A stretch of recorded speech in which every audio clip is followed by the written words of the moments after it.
Normally what we see in our office, the types of patients, is they present themselves with long-standing injuries due to the fact that they didn't receive proper or adequate care on the onset of an injury or the onset of a condition. A lot of times they'll say, I don't know, doc, I woke up and my back and neck just started to bother me.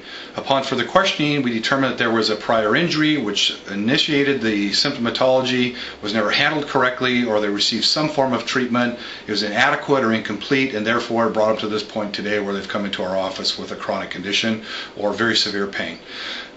The best thing I can tell you as a practitioner is that rule out any potential problem adequately at the start of any sign or symptom that you may have. Remember, a symptom is the last thing to come and the first thing to go, so symptoms alone do not tell you whether or not you have a problem. It's very good, for example, if you have an auto accident or a sports injury, to initially get an evaluation, make sure there's no injury there that's going to be a long-standing injury in the future, and handle it immediately and quickly.